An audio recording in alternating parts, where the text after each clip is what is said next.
I am Ferdinand Marcos, and I am the President of the Republic of the Philippines. I stand today on behalf of 110 million Filipinos. Hi everyone, it's me again. Hello universe. Nako mga bes ha. Ito, nagsalita na po yung sekretary ng PCO, si Jer Ruiz. Alam po natin, ito mga kababayan, dating broadcaster ito, journalist no? Si Jer Ruiz ng ABS-CBN. Alam nyo ba ang pakalat sa kanya, ang paninira sa kanya sa social media? Pag-ari daw siya ng isang malaking kumpanya na nakatanggap daw ng 200 million plus. Biro nyo yun? So, alam nyo guys, no, kung magpapakalat din naman kayo ng fake news or mag-akusa kayo sa isang tao, dapat po laging may basihan no? Tsaka isa pa, sabi niya nga, dapat i-inform siya. Tanungin muna siya kung totoo yung mga akusan nyo laban sa kanya. Well, sabi ko nga, pag once na pumasok ka sa Marcos administration, expect or unexpected ang paninira talaga ng mga anti-Marcos. Sigurado po yan. Pero dahil ngayon, nakikita ng madlang people, wala naman maniniwala. At saka isa pa mga kababayan, sinasalaysay dito ni Secretary Ruiz na wala po siyang kinalaman doon sa binibintang sa kanya. Dahil hindi siya nakatanggap ng mga ganyang kalaking pera. Yes, inaamin niya na may business siya. Natural guys, ikaw naman. Nagtsatsaga yung tao, dugot pawis, ang puhunan niya doon. Alam nga naman, isang broadcaster, wala kang naipon. 'Di ba? Andas lang kung talagang illegal gambling. Hindi talaga maganda 'yon. Pero dahil guys, yung mga niya, mga business din niya naman. Di naman business na talagang kasing laki ng business mega world. May restaurant siya, sabi niya nga, 'di ba? Wala naman problema, lahat na naman tao, guys, kung talaga magpupursige ka, magkakaroon ka talaga ng business. Pero alam niyo, malala talaga ang fake news ngayon sa social media. Kaya maging mapanuri kayo. No? As long as na walang basihan, huwag kayong maniwala. Lalo na galing sa mga anti-Marcos, anti-government na mga journalist, huwag kayong maniwala dyan. Lalo na mga dilis. Lalo kayong huwag kayong maniwala. No? So ngayon, mga kababayan, nilinaw niya po yung issue na yan. Makikita mo rin talaga sa kanya yung nainis siya. Pero wala tayong magagawa guys. Kasi itong mga salot sa lipunan ay talagang feeling malinis no? Panoorin nyo ito guys, no? See you again on my next upload video. Bye and babus. God bless Philippines. Eto na. Ng umaga po sa inyong lahat. I would like to announce that we have currently inayos po natin yung appointment sa PTV4. We have accepted the courtesy resignation of former General Manager Toby Nebrida. And we already talked to former Executive Secretary Manong Oca Orbos to be his replacement as OIC in the state-run owned PTV4. He's going to be the general manager of PTV4 as OIC. The papers are in the process, and we accept we are expecting a smooth transition in PTV4. That's my announcement for today. And you guys have any questions? Alvin? Secretary, good morning. Secretary, may mga lumalabas na information regarding dun sa DG8, yung angulo ng merong conflict of interest. Would you like to clarify those things na lumabas? And nakuha ba yung side ninyo doon sa story na yun? Okay, let me clarify that story. Actually, I did not want to dignify the story, kasi it's fake news. It's fake news. Unang-una, I don't own a share. I'm not a stockholder. I am not an owner of Digital 8. I was an authorized representative to represent the company in the joint venture agreement between IBC 13, DG8, and PCSO. I never owned that company. So, parang ginawa lang nila as representative dahil may konting pangalan naman tayo, ginawa akong parang spokesperson ng kumpanya, head ng sales and marketing noong October 2024. And in January 17, dahil nga may mga iba naman na akong inaayos na negosyo, ako po ay nag-resign sa kumpanya. I never owned a single share of Digital 8. So maliwanag po yan. Ang ikinalulungkot ko lang dito po ay, alam mo, napakabigat po ng akusasyon. Ito nga yun nandito siya. Sabing ganon dito, parang tumama sa loto. Diba? J. Ruiz Company bags 206 million contracts from PCSO. Biro mo yun? Mga siraulo talaga yung mga nagpapakalat na yan. Walang byline, walang pangalan kung sinong sumulat nito. Fake news yan, Diba? fake news. Online site, walang pangalan. Iba pa, may mga nag-carry pa ng iba. Alam niyo po, isa sa mga dahilan kung bakit ako pumayag ng biging Presidential Communications Office Secretary ay upang labanan ang fake news. Tama, correct. It was actually my topic during the flag raising ceremony that was held yesterday.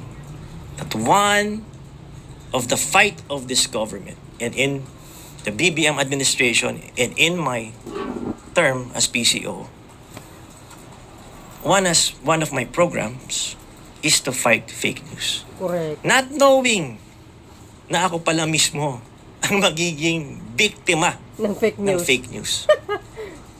Yan. Sinabihan, ito, yung, Paggawa ng mga anti-Marcos can you yan. imagine, 206 million, paparatangan ka ng ganyan, na hindi ka man lang kunan ng panig, Tama. na hindi ka man lang tawagan,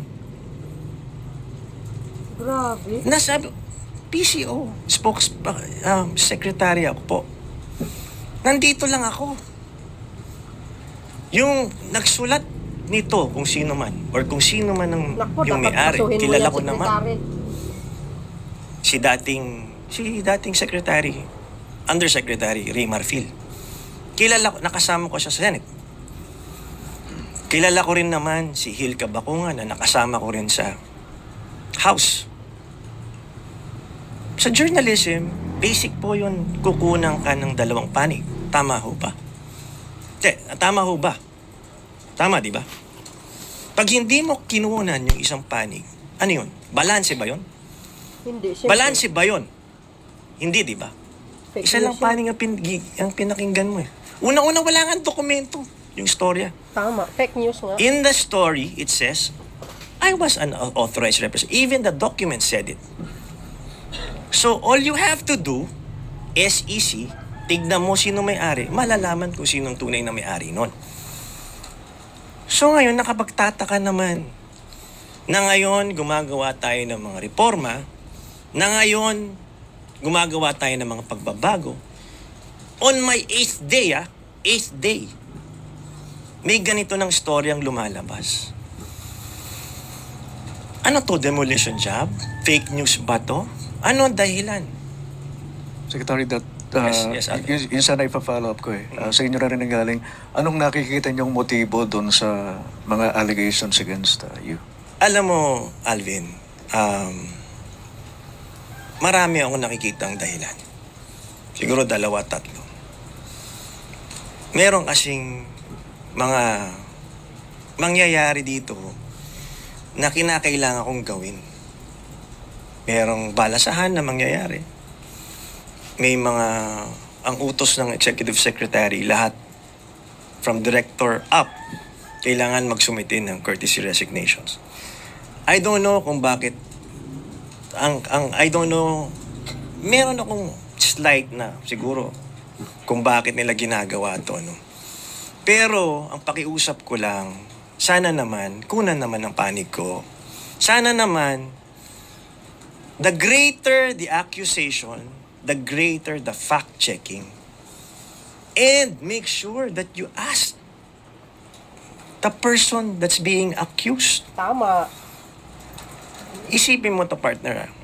Masakit nakakilala ko pa sa mga kakilala ko pagaling at akala ko yung mga kaibigan ko. Pero yung greater impact nito and consequence, ako okay lang, batuhan niyo ako ng putik kasama sa trabaho yan. Pero ang hindi ko inakalang mangyayari, na doon ako medyo tinamaan. Yung mami ko, 78 years old, may heart disease. Na-high blood kahapon. Sabi nga, anak, ano to?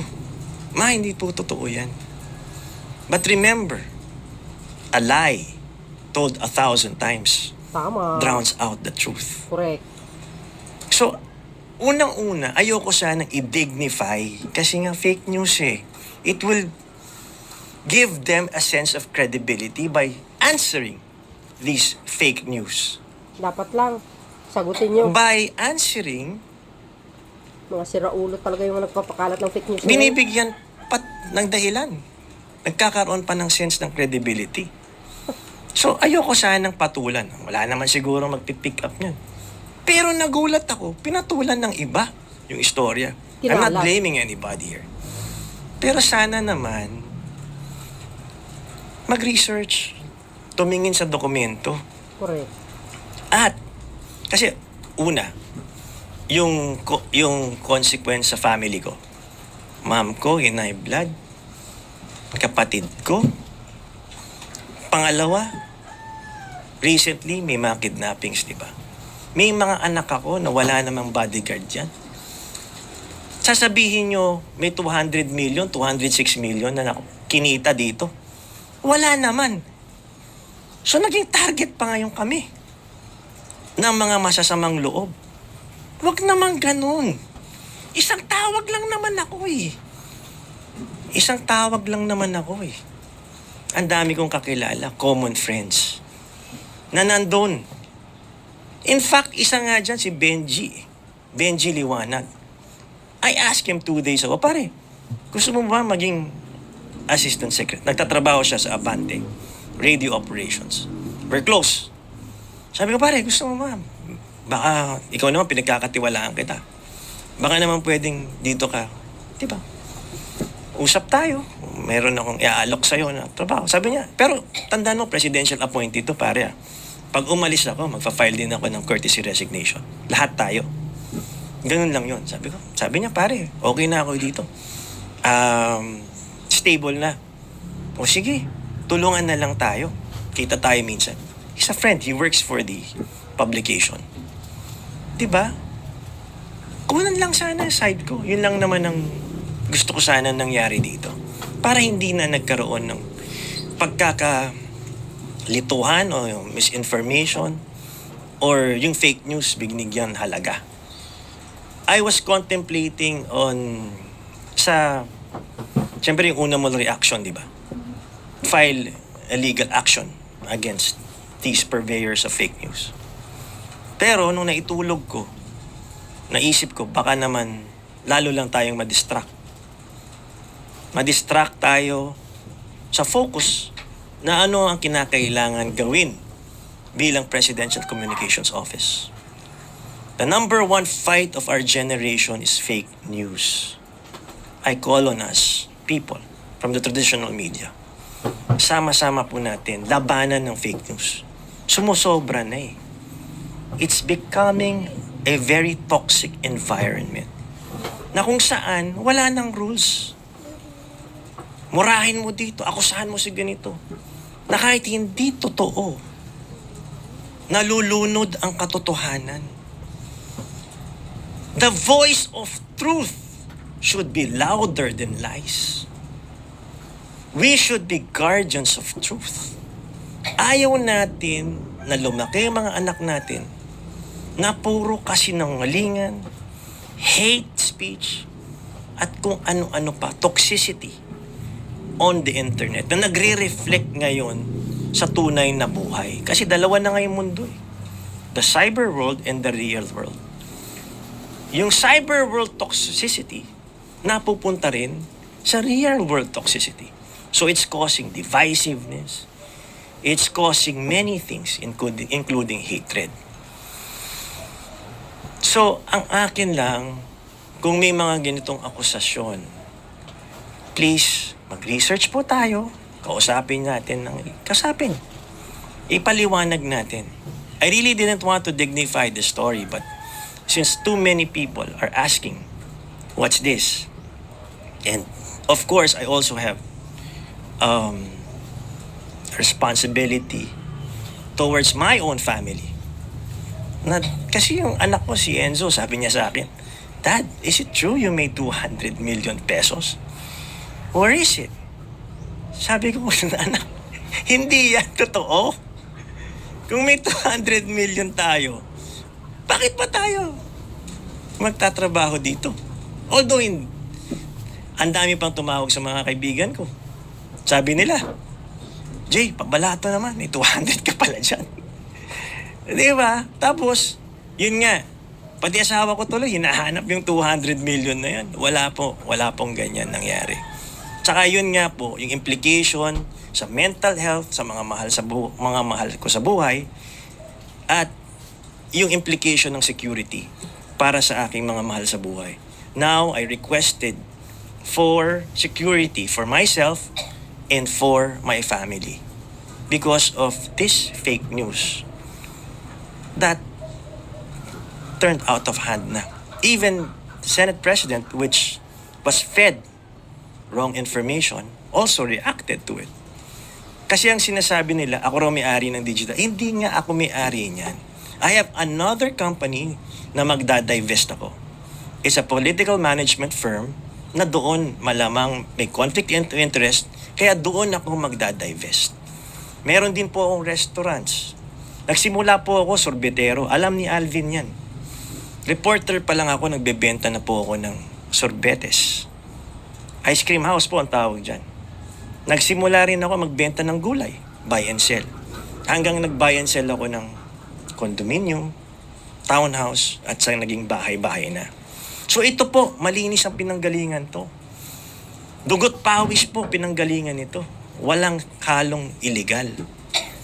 So kailangan kong ipaliwanag ito na nung nakuha akong PCO secretary, kahit papano naman, may kaya na po kami. Ano bang gusto nila? Dapat ba tambay ang maging susunod o dapat ba walang naging trabaho sa gobyerno o kung saan man? Doon ba dapat manggaling ang PCO secretary? Diba? May pinanggalingan din ako. But as a private citizen, when I was working as a reporter for ABS-CBN, sinasabay ko yun. Nagtitinda ako ng sorbetes. Nagtitinda ako ng gulay. Lahat ginawa ko. Pero dahil sa pagsisikap to. So pag dinudungisan yung pangalan ko ng ganito, masakit. Dahil siyempre may mga kapitbahay ako eh. May reputasyon akong inaalagaan eh. Diba? Ano na lang sasabihin? Magsisimba ka, nakatingin sa'yo lahat ng tao. Oh, kumita ka pala ng 200 million. Huwag ganun. Hindi man lang ako kinuhanan ng side eh. Ilalabas. Ang masakit nito, tumatawag, baliktad, di ba? You accuse someone, eto may istorya. Sir Jay, may istorya. Or Jay na lang. Jay, may istorya.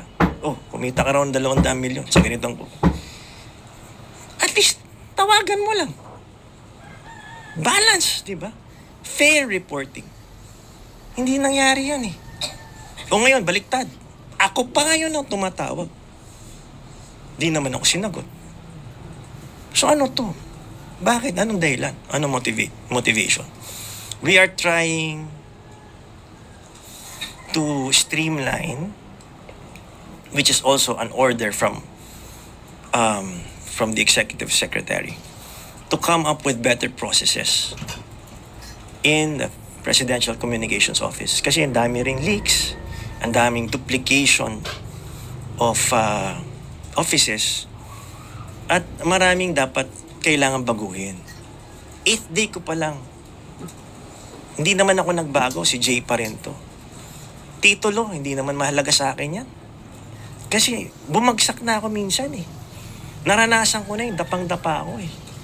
So alam ko na ngayon kung sino yung totoo mong kaibigan. Pangalawa, pag desperado ka, alam ko na yung pakiramdam ng desperado. So sa akin, hindi na mahalaga. Sa puntong ito, ang mahalaga lang sa akin, una, oras. Kasi ang oras, hindi nabibili yan, di ba? Pera, kinikita. Oras, hindi. Ito nga, binabalansi ko nga eh. Kasi nawalan na ako ng oras sa pamilya ko eh. So, as you grow older, the most important commodity becomes time. So, I want to make this work. This is my second chance to serve our country. First, I worked as a broadcast journalist. Ang slogan nga namin noon, in the service of the Filipino, di ba? Ideal pa. So I was called, I answered the call to help in government. Yun lang po yun. Wala. Gusto ko lang kahit papano. Yung eskwelahan ng anak ko dati, sabi, tinuturo ng directress to, kaya po nating baguhin ang mundo. Kayang baguhin ang mundo. Kaya nating baguhin ang Pilipinas. Minsan, nadidisillusion ka, wala na yan. Wala na, hindi na mababago yan. Sistema na yan.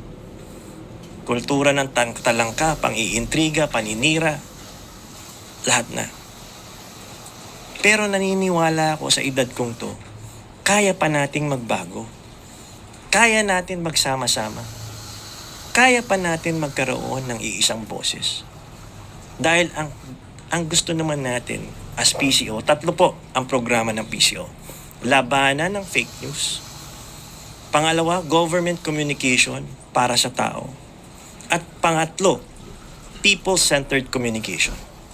Kailangan ang gobyerno nararamdaman ng taong bayan. Yun po ang aking mandate as PCO Secretary. Thank you po, sir. Sir, next question, Chris Jose Remate.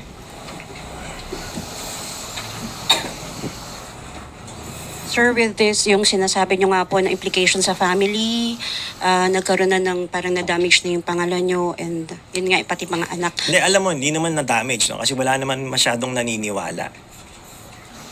Pero syempre, may mga iba, baka maniwala. Kaya tinutuwid ko ito. Alam mo, mahalaga ang honor at integrity para sa amin. Hindi naman lang para sa akin yan, di ba? Kasi yung dalang pangalan ng nanay ko, tatay ko, pinundar nila yun. Tapos, mga anak ko. Diba? Should be a moment of joy and honor for my family. This shouldn't be a moment of shame. No. It's the other way around. I was called to serve and I answered that call. Tapos ngayon, babatuhin ako ng ganitong putik. Mula sa mga taong kakilala ko pa. Na alam naman natin, dapat balanse ang istorya, di ba?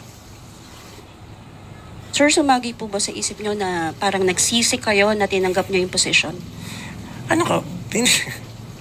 Walang pagsisisi. Walang pagsisisi. Ako po'y nandito para magsilbi. To serve our people. Yun lang. Totoo po yan. Wala naman ako. Ano makukuha ko dito? Pagpasok ko dito, ang unang gawin, reform. Streamline. E di magkakaroon ka ng maraming kaaway. Yung mga mawawalan ng posisyon. Yung mga maapektuhan sa mga mahirap. Tinanong nga ako, kaya mo ba, Jay? Isip ko, gusto ko ba to? Nananahimik ako eh. I live a stress-free life already. Then I was focused on the business. By the way, I also have 2 restaurant, isa sa Katipunan and 1 in Congress. Okay, yung sa Congress is a yearly contract na ibinigay yung contract ay paano ba? Inimbitahan kami. Kasi ako'y private citizen ng wife ko. We had this goal to promote, propagate Filipino culture, arts, music, and movies, not only in the Philippines, but in the whole world. We believe that the Filipinos are world-class. So yan, gumawa kami ng mga exhibit sa art, gumawa kami ng exhibit sa, nag-produce kami ng books, gumawa kami ng kanta. Lahat ng gusto namin gawin, dahil meron naman, at ini-exhibit namin yan, pati pagkain. Kasi ginagaya namin yung nangyari sa South Korea. 'Di ba? Dati South Korea hindi naman ganong kasikat. Pero ngayon we watch their movies, we listen to their music, we eat their food, and we dress their fashion. We're turning Korean. Yun ang problema, 'di ba? But we're not Koreans. We have to be Filipinos. Yun yung aming advocacy. Nagustuhan nila. Sabi sa Jay, tama ka eh. Instead na ipakain natin dito or ipainom natin Starbucks coffee, bakit hindi na lang Filipino coffee? Yun yung doon nila nagustuhan yung concept na ipagmalaki natin ang sariling atin. Yun ang concept nun. Yung sentro artista. Yun yung dahilan kung bakit naitayo yung restaurant na yun, naitayo dun sa Congress, naitayo dito sa Art on Strip, at pati na rin yung art gallery. Pag titignan nyo, yung mga art naman dun, hindi naman ganun kamahalan. Hindi naman yun yung mga art naman, may national artists, hindi. It's a platform for new artists where they can exhibit their art. Yun. Kasi baka mamaya pati yan, madamay. Ano ba meron ako? Meron din po akong leasing company. Sabi ko nga sa inyo, nagsimula po ako sa pamimili ng condominium, pinapaayos, binibenta. After, finiflip, kumbaga. So, ito po, galing po lahat, dugot pawis namin ng asawa ko. And, ayokong mahalo eh. Kasi ito pinaghirapan natin eh, di ba? Makasabihin na kaya pala maraming naitayong bahay or what. Baka kasi madamay, mali po. Kaya talagang iniingatan ko to. I also owe it to my family. Sabi kasi nila, Jay, wag ka na okay na yung statement natin. Naipaliwanag mo na. Hindi. Sa Japan, pag nasira yung honor mo, ipinaglalaban mo yan hanggang kamatayan. Minsan nagpapakamatay ang mga Hapon para sa kanilang honor, sa kanilang pangalan. Diba? So akin, ipaglalaban ko rin. Alangan naman di na ako magsalita. Then, may papanalo yung mga fake news. Sir? Yes. Sir, last na lang po. Apa. Tama po ba yung understanding ko na nakarating na po kay Presidente yung issue? Hindi naman. Kasi hindi naman nakarating doon. Ito lang po, nakarating lang sa nanay ko. Nakarating sa asawa ko at nakarating sa anak ko. Yun yung mahalaga. Kaya ginagawa ko to para sa kanila. I owe it to them to explain. Kasi ang hirap naman, baka mabuli sa school eh. 'Di ba? Kasi wala naman silang kinalaman dito eh. Kaya nga please lang, walang mag-please lang ha. Ito na talaga. Pag pinakita yung mga mukha ng anak ko, please, wag isasama yun. Okay lang ako, wala ang problema. Pero not my family. Please lang, hindi sila kasama dito. Thank you, sir. Sir, next question. Kasi yun nga, yung security concern ko lang. Yung security concern, wag na yun. Hindi pa pwede yun. Sir, next question. Stay new. DCW. Sabi nga pala, ito pala nakakatawa. Yung may driver ako, personal driver, di ba? Sir, yung asawa ko medyo natatakot na. Bakit naman? Nagiging controversial ka masyado. Baka raw madamay ka. Madamay siya. Ay, paano madadamay? Wala nga katotohanan yan. Di ba? Tingnan mo, implications. Ngayon, ang tanong, good people from the private sector, unang upo nila dito, ganyan ang kanilang haharapin. Paninira, pang-iintriga, demolition job. You think you will be able to recruit good people in government? Pag ganyan tayo ng ganyan, umpisa pa lang iniintriga ka na. Umpisa pa lang, winawasak ka na. Mali naman, di ba?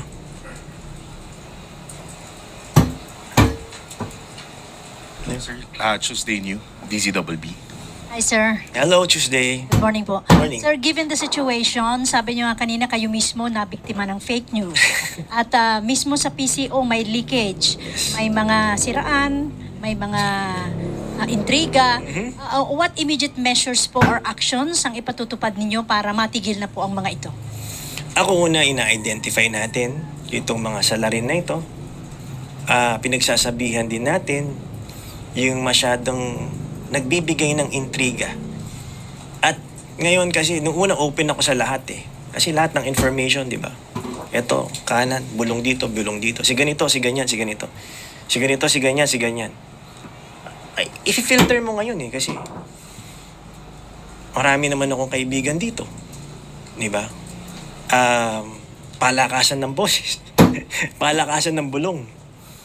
So, kailangan din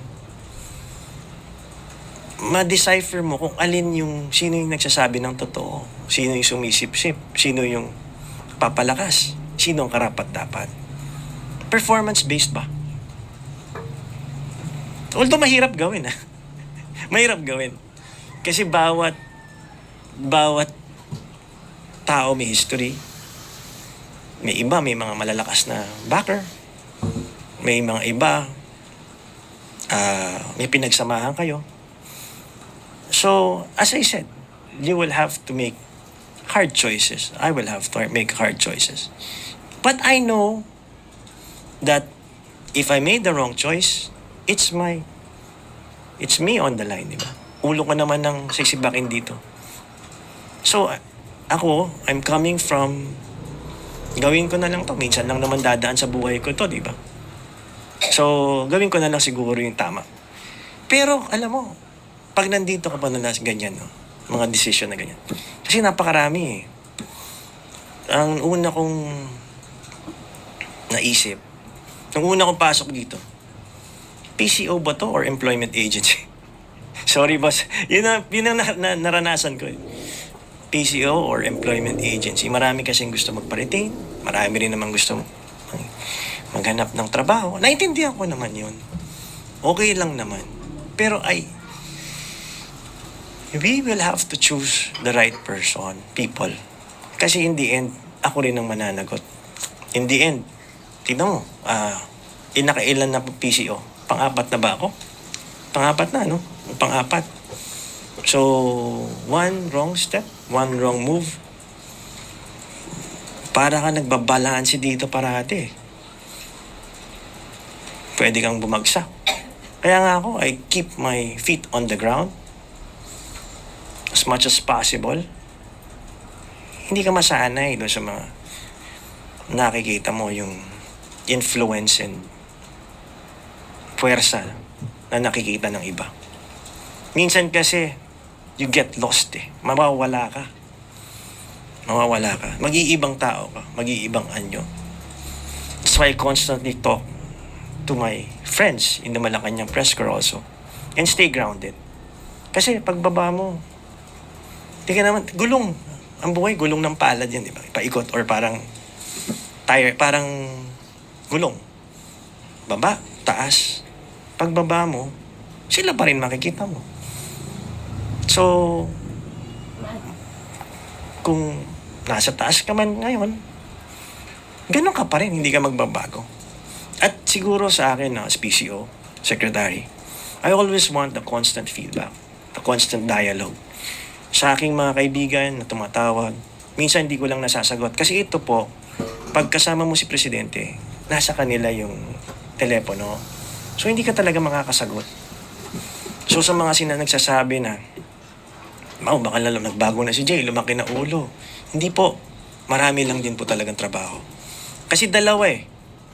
Yung management ng PCO office, including the 10 attached agencies, hahanapan mo ng mas magandang proseso. Lalo na yung ibang attached agencies, maraming empleyado ang nagre-reklamo dyan. Paano mo maipapalabas yung government messaging kung nagkakagulo yung mga empleyado sa baba? So yun munang ayusin natin, yung bahay natin. Follow up lang, sir. Ngayon, sir, na nabigyan kayo ng chance to explain yourself, I'm sure hindi lang yan yung baka maibato sa inyo, baka masundan pa ng iba. So, do you plan on answering back ulit kapag may mga ganitong issue na naman laban sa inyo o magtatrabaho ka na lang? Hindi, kailangan sagutin eh. Pero yun nga lang, ang pakausap ko lang sana. Pag may ganyan, bigyan mo naman ng basis. I-fact check mo muna. Dali naman eh. Punta ka SEC, tignan mo, sino ba may-ari nito? O nakita mo, authorized representative J. Ruiz. O siya ba may-ari o binigyan lang siya ng authority na mag-represent ng company? Tama. Tignan lang. Jay, may ganito. Pwede mo, Tuesday, magkakasama na tayo. Ang tagal na natin magkasama. Defense beat pa lang, kasama mo na ako. Diba? Ganun lang. Tanungin niyo ako. Tanungin niyo ako. Open book naman. Hindi naman ako pumunta dito para kumita eh. Wala akong ganyang plano. In fact, makakabawasan pa nga ng kita to eh. Kasi napabayaan ko na ng mga negosyo ko. Napabayaan ko na. So, last question? Or Raquel Bayan, Radyo Pilipinas. Sir, good morning. Sir, we understand your reason not to file charges po, pero don't you think, sir, na yung hindi natin pagpapanagot sa mga nasa likod nito would set an example na okay lang pala maglabas ng impormasyon na walang basihan kung wala naman po silang legal sanction? alam mo, I thought about it last night. Pinagdasal ko po yan. Humingi po ako ng guidance sa Panginoon. Ano ba dapat na gawin? File the case, secretary. Yun, para madala Kung sila. kagabi mo ako kinausap, magpa-file ako ng cyber libel sa kanila. Pero this is not about me. This is about government communication. Hindi naman maganda yung optics na isang Presidential Communications Office Secretary mag-file laban sa mga taong gumagawa ng fake news. Lalo na supposedly sila ay mga online journalist or may sariling, kasi mabigat din kalaban I mean, di naman sila kalaban, pero yung mga bumabanat sa akin, medyo may tabloid dyan, may sariling broadcast dyan. Yun ang mahirap. Hindi ko naman sinasabing lahat sila. Hindi ko naman sinasabing ganun. Ibig sabihin, it will mawawalan ako sa focus. Again, the focus here is to bring government communication to the people. Hindi po ito para sa akin. Para sa tao, para sa ang gobyerno, malaman ng mga tao ang programa at polisiya ng gobyerno na pwede nilang pakinabangan. Kay President BBM din, kay Pangulong BBM, yun din po ang order sa akin. Ngayon, kung gagawa pa ako ng complaint, siguro kagabi, dahil siguro emotional pa ako kagabi. Tsaka siyempre, nung nakatanggap ako ng tawag sa pamilya, medyo, medyo pumunta rin yung dugo sa ulo ko At least nung naitulog ko na, mas maganda yung ganitong direksyon. Ibalik natin po sa tamang direksyon. Sir, how about public apology? Will you demand for that or at least take down po yung... Nasa sa kanila na po yan. Or maybe at least ayusin yung storya. Na with my side, di ba? Na at least pasagutin naman nila ako. I think karapatan naman ng bawat isa yung ganyan. Fair, balance. Ivan, yun. So, Asigdel, sorry. Suwa sex. Ganun. Sige mo. Thank you, sir. Okay. Tek, baka isang pahabol Sige, lang. partner. You vehemently deny ownership sa Digital 8. So who owns Digital 8 for the record? For the record, it's owned. Well, I don't know if he wants to be dragged in this thing, no, in this issue, no. But you can check naman kung sino ang sa SEC, kung sino ang may-ari ng Digital 8. Is it someone, a former police officer na involved sa isang serious crime? Again, check na lang po kung sino po yung may-ari ng One final point, lahat ho ba ito na i-declare nyo sa Pangulo? And moving forward, do you intend to perhaps to preempt further attacks on your reputation and your credibility? Perhaps divest in all your other business interests para hindi na ho maulit ito? Unang-una, wala nga akong i-divest, diba, dun sa Digital 8 dahil hindi nga akin yan eh. The other business. The others, it's ongoing. Yun nga yung hindi naging klaro, di ba? I'm going to divest in my other company na may possible lang. Pero wala naman din conflict of interest. Kasi, unang-una, restaurant, di ba? Yung isa, leasing company. So I don't see any. The art gallery. The art gallery also it's a promotion of Filipino art and culture. Di ba? Thank you. Thank you. Thank you very much. Thank you very much, guys. Thank you very Larry much. J. Luis. Any questions you want further expound on, just call me. Pero siyempre, please also understand that I have a job to do also. Marami pong gagawin eh.